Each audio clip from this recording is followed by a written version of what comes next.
If you're dying to take advantage of record low interest rates, but you can't find anything to buy, or properties in your neighborhood are selling for record high prices, but you can't sell because you have nowhere to go, welcome to real estate in 2021, especially here in North Texas. If you're interested in navigating some of these challenges, stay tuned because I'm going to share with you guys my 5 tips on how to navigate challenges exactly like the ones I just explained. So if you're interested, let's get to work.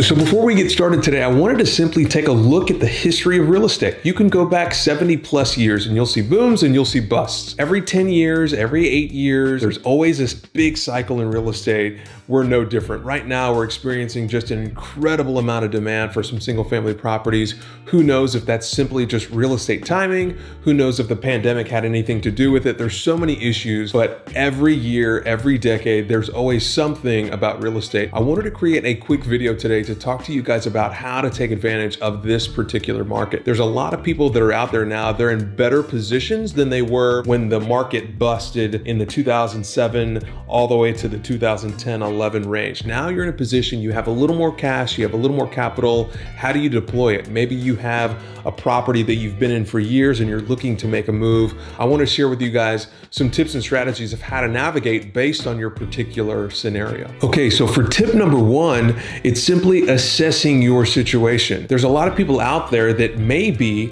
flexible with their living situation. Maybe they have a second home that they've been trying to sell. Maybe they're looking to downsize. They're getting ready to retire. So taking care of a large, big house isn't something that's important to them. Now, on the flip side, there's another maybe young family who just found out they're pregnant and now they got to get out of the apartment and they want to get into a townhome or a larger home, and you're looking to buy a house for the first time. So you're going in the opposite direction. You're looking for more space.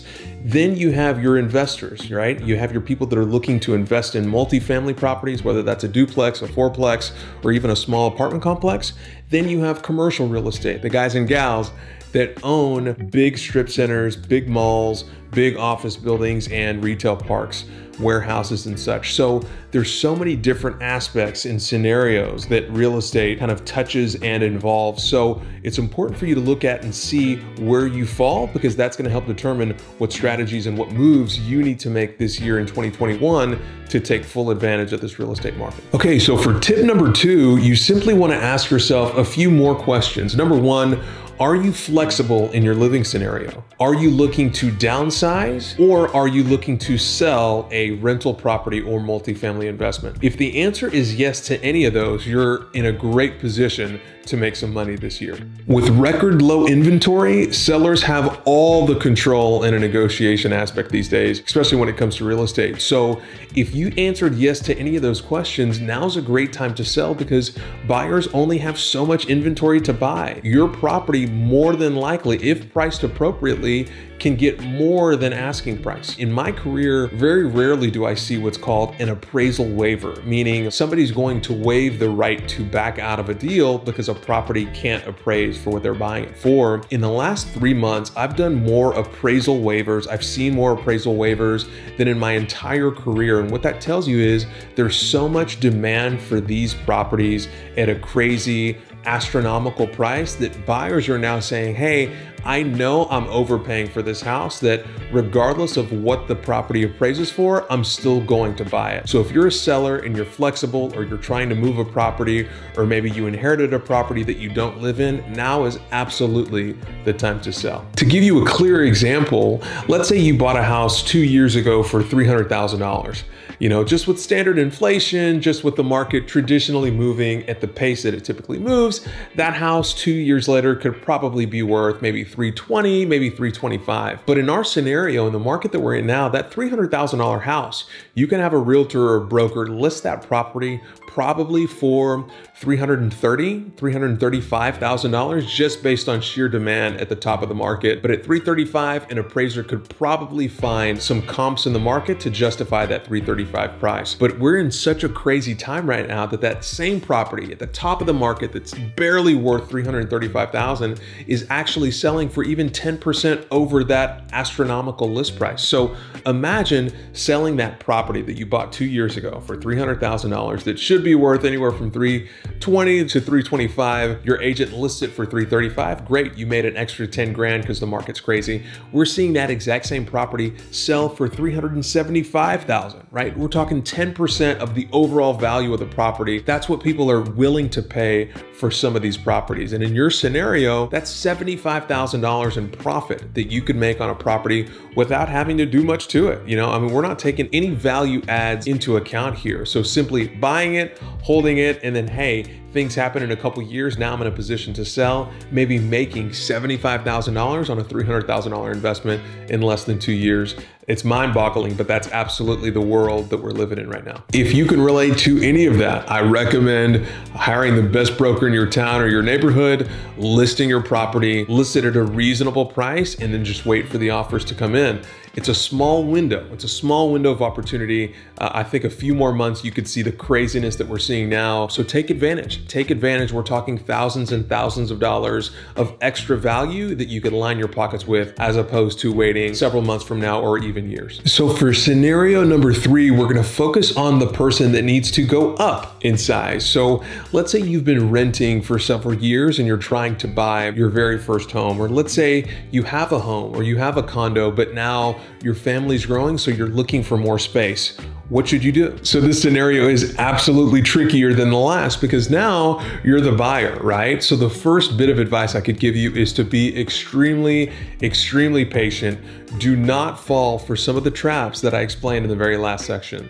So number 1, be extremely patient. So now that you understand that being patient is key here if you're a buyer, now what steps can we take to find the right property? Number 1 is you have to change the property types that you're looking for. You can't look for properties that are ready to move in and completely ready to go. I guarantee you're gonna overpay for a property that's gonna take years to recover if any correction happens in the market. So you wanna change the property types that you're looking for. You wanna look for properties that have been on the market a really long time. You wanna look for properties that have clear issues or deficiencies, and wrap your head around. You and your partner need to discuss the ability to do some work to that property just to ensure you don't overpay for the property. And then I would recommend look in different places, right? Look at properties that are being listed as lot only. A lot of land only or lot only sales typically have structures on them. You're just dealing with a seller that doesn't want to hear about a busted pipe or a missing roof shingle. So they say, hey, this property is essentially worth lot value. Let me just list it under the lot section here. Even though there's a fully working structure here, I just don't want to be nickel and dimed or deal with inspection reports or low appraisals. So look for lot sections or lot properties for sale. Go ahead and look for properties that have been listed on the market for a really long time and wrap your head around putting some work into whatever property you buy, especially in a market like this. So now that you've bought in the idea of being patient and searching for properties where other people aren't necessarily looking, you're saying to yourself, well, Junior, you know, I want to take advantage of this super low interest rate that my mortgage lender is quoting me. Guys, I assure you, rates are going to go up, but they're going to go up way slower than what you're going to overpay for that property. So I know you're trying to chase and take advantage of a really great interest rate, but I assure you that interest rate may go up slightly, but it's going to far outweigh the overpaying of a property if you pay thousands and thousands of dollars over list price. So be patient, understand that the interest rates are still going to be there. They may not be as low as it is right now, but 1/10 of a point, 2/10 of a point isn't gonna make a crazy difference. But paying 10 or 20 or 30 or 40 or 50 plus $1,000 over what your property's actually worth could take you years to recover. Keep that in mind. So tip in scenario number 4 is really going to the multifamily investors. There's a lot of people that have been dying to get into multifamily investments, whether that's a duplex, a triplex, a fourplex, or even a small apartment complex. And if you're in North Texas or Dallas or Fort Worth, we're one of the fastest growing cities and we're already a large city. There's just so many people from across the country that continue to move here because it's such a great place to be. If you're a landlord looking to rent properties, it's such a great market. I think with jobs, with rental rates, just everything that you get with being here in North Texas, everyone's coming here, not only from the taxes, just from the people people. There's so many benefits for being here. With that being said, there's also an uptick in overpaid, overvalued properties in the multifamily space. So it's important for you also to see two sides of the coin here. On one hand, there's a lot of people that want to come to Texas. There's going to be a lot of properties on the market for rent and a lot of people that need to rent them, which is great. On the other hand, if you're trying to buy a multifamily property, a duplex, a triplex, a fourplex, a small complex, understand that there's a lot of big money coming in that's driving up the value and the prices for these multifamily properties as well. So some of the tips that I mentioned in the last tips also apply to you. You have to be extremely patient. You have to look and wait for the right deal. And more importantly, just like in the last section here, you gotta find properties that are undervalued, properties that you could do some work to, properties that are in areas or in places or even on search that aren't where other investors are necessarily looking. Be prepared to make those type of investments if you're looking at getting a multifamily property in this market. The market's great for it. There's plenty of renters here in Texas, but do not overpay for the unit. Now, an interesting way to put together a multifamily deal that I've found to be super successful is a lot of people look at, let's just call it a fourplex, and you say, hey, I'm gonna buy this fourplex, I'm going to rent out the fourplex, and it's going to give me X number of month in cash flow. What I've really found in a market like this is how can you invest in multifamily properties while taking advantage of both sides of the market? And what I found is this: imagine buying a distressed fourplex that needs some work, and instead of just buying it and leasing out, you treat it like a single family flip. So imagine buying this fourplex and you do the paint, you do the carpet, you update all the rooms, you update all the cabinets and the bathrooms and the tile, the windows, the whole nine, the central air, and now it's a fully new, beautiful fourplex. Instead of just leasing it out, I would spend the extra money to go ahead and furnish that unit. I would furnish all 4 units fully furnished. And what it does is it not only applies to a renter if you do decide to rent it long-term, but more importantly, if it's in a really good location, the short-term rental market can give you almost 4 times the return that just a standard, 12-month or 24-month lease could. Furnishing the unit on a fully remodeled unit, putting it on Airbnb or putting it on VRBO can quadruple or triple your revenue for that same complex just because it's furnished, just because it's ready to go for people that are in and out. And with a crazy market like this, the demand for short-term housing is just abundant. My tip number 1 or tip number 2 for people in a single family property looking for somewhere to go, there's a lot of people that are selling their properties because they want to take advantage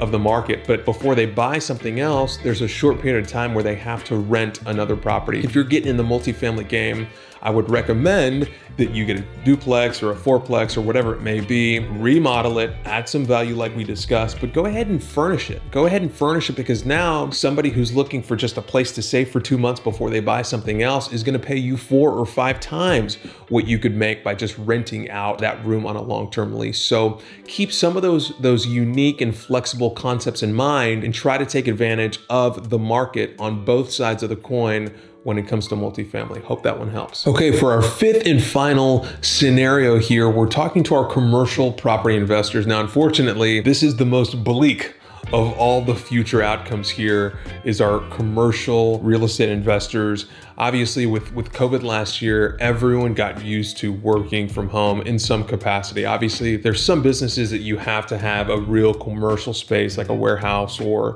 you have to go into the office. But for the most part, from the employee standpoint, there's so many people that were forced to work remotely, and with technology and timing and everyone just kind of got used to it. And for the most part, people kind of liked it. If you had a nice place to work and you had the opportunity to be home, that's 2 hours a day less that you have to spend in traffic and more time you could spend with your family. So from a commercial aspect, where we are now is still super tricky and sensitive. So let's say you're Mr. Commercial Landlord here, and last year was just such a crazy year. So many of your tenants either went out of business or were forced to leave your office building and work remotely. And in some cases, the scenarios are some of these businesses don't have to pay rent and the landlord can't really go after them for not paying rent at all. So you were stuck with this office building, no revenues coming in. Obviously, you don't want to be a jerk because you understand the circumstances of why that happens, but you still have property taxes to pay. So many of these commercial landlords are trying to scramble and release the space to some new businesses. But unfortunately,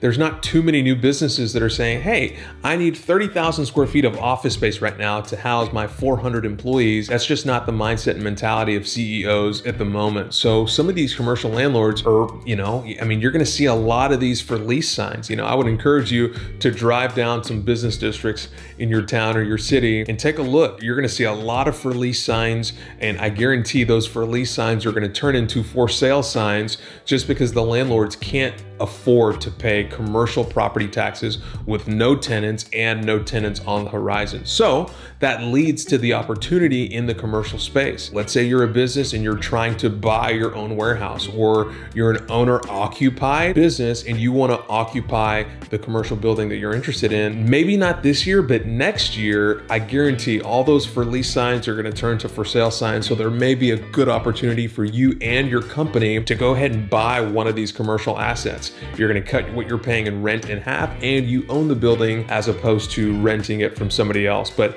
if you're a commercial investor, the market's tough. In the short term, there's not a ton of good news on the horizon. And to boot, a lot of people are shopping online. There's so many retailers these days, and I think retail is going to be a little more protected than the true commercial office. But even if you're a retailer, I am in a couple of my businesses, online absolutely trumps in-person revenue. So anytime the lease comes up for renewal, it's something that most business owners are going to think about. I know consumers are really comfortable with just getting stuff delivered, and they're okay with the day or 2 or 3 that it's going to take for the product to arrive. A lot of people are just changing how they look at consuming goods or doing business. So if you're in the commercial space, there could be opportunities to buy some great commercial properties at a really discounted, never seen before price. But if you are a heavy investor in commercial real estate, it's important for you to take a look at the market and act accordingly. So guys, that about does it for my 5 tips on how to navigate such a crazy market. I plan on doing another one of these videos at the end of the year to see how my predictions were and to see how you fared. Now, if you agree or disagree, I can't wait to hear your thoughts on it. So comment below and let me know what you think is going to happen to the real estate market this year, whether you're in North Texas or in a completely separate or different market. I'd love to hear what you have to say. And just so you guys know, this is my YouTube channel. I love talking about real estate. I love talking about business. I love talking about helping other people. And if you feel the same way, subscribe to the channel. I really appreciate it. I post to the channel every single week, and I appreciate the time and the energy that it takes to comment and like and even just watch the video. So I see everyone that's watching and supporting me. I love it. I appreciate it. Thank you so much. In the meantime, guys, like I always say, if you give advice, charge a price. I can't wait to share more about my courses and my trainings that I'm going to be offering here very, very soon. I've been doing this for several months now, and the channel's growing. We're getting some activity. So hopefully things are headed in the right direction and you guys are still continuing to find value. Just wanted to send a longer sign-off message here and let you guys know that I really appreciate the support and the growth of our little small community here. So until next time, guys, peace.